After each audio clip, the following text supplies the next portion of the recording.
G'day guys, Ben Johnson from TFC. I've got Raf Vilches helping me today. We're going to show you a few tactics you can use when using a jab in the southpaw position against an orthodox fighter. And obviously this also works the other way around. So Raf is going to stand in orthodox. These tactics would also work on me if I'm standing in southpaw.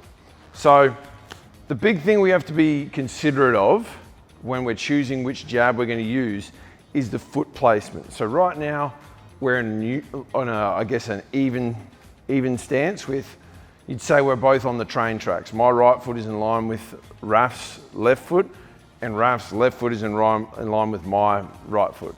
If I'm going to use a jab that cuts through the center of his guard, I'm going to slightly angle myself to the left, slightly to the open side. Now, I do have to be considerate. I'm closer to the danger of Raf's rear hand, his right hand coming straight through the center of mine, the further this way I move. So I do need to be considerate of that. So if I'm moving to the left, my jab, my footwork is going to be almost dead straight. So when I move this way, if I'm trying to cut through the center, my footwork is going to be almost like if you're an Olympic fencer. And they stand, they go really, they're on a very linear pathway when they try and stick with their sword. And we're going to be very similar for this style of jab. So I move to the left slightly, and then just like a fencer, pop, I come straight down the middle. Then I can choose to either come out, or maybe Raf moves backwards, and I keep my feet there ready to go again. So if I'm, like I said, if I'm going in through the center of the guard, I'll move slightly this way, pop with my jab. If, however, I'm trying to get on the outside of Raf's hand, my footwork's slightly different. My footwork is going to be more coming forward and the front foot just turns slightly. As I land that jab, the front foot turns slightly and the back foot follows. So I'm in the same position, I'm just going to be a little bit more forward and slightly turned on an angle. The reason for this is Raf's natural reaction, if I'm pressuring him from the outside, is to move away to my left. So we'll just demonstrate that again and say we're moving around. If I'm coming in like this, see Raf's going to start circling away to his left. So look what happens. If I jab and I move my foot to the right, instead of going forward, if I jab, trying to get on the outside and I go that way, we just end up a long distance apart and I can't follow up with anything. So if I'm jabbing, this is a common mistake when people are trying to get around the outside, they step that way as they jab. So yeah, once again, I'll show you what happens. If I do that, maybe I'll land the jab, but there's nothing going to follow because Raf's going to be too far away afterwards. So as I throw that jab and I'm trying to get around the outside, again, my foot's slightly on the outside already.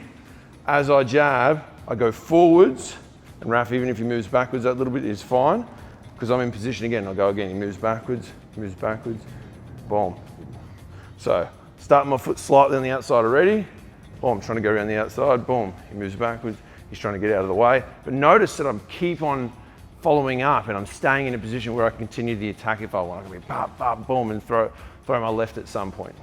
So if I'm here, I'm trying to get on the inside. Again, if I'm moving to my left, trying to cut my jab through the center, it's a fencing jab. Very much almost like I'm on a tightrope that way. Moving to the left, pop. If I'm trying to get that jab over his lead hand, I'm going to start with a slight angle, with my foot slightly on the outside. As I jab, I follow with my back foot and slightly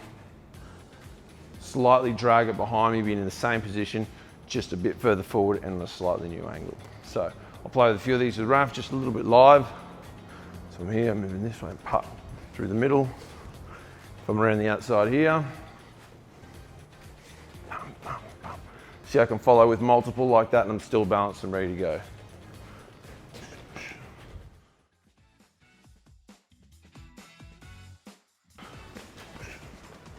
You can see I'm using the two in combination with each other. Sometimes I'm trying to go on the outside, sometimes I go to the inside, cut down the center. So Raf's not quite sure, is he going this way, is he going that way? So Raf's, usually when you're fighting against the southpaw, everyone fights for this outside foot position. And it becomes this constant battle until we both end up on the ropes, and then whoever's had more experience fighting that opposite stance tends to win. In Muay Thai, you can even sometimes see southpaws that are really seasoned use this to their advantage. They'll almost stand here and not let their opponent come around the outside, and they just keep nailing them with that rear kick. So you sometimes do see that.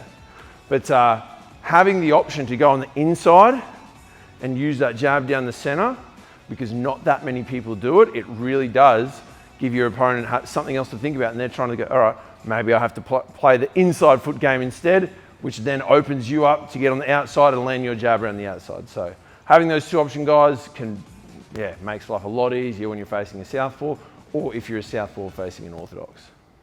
Guys, if you enjoyed this video, be sure to hit the like and subscribe button. We've got heaps more videos like this coming out all the time.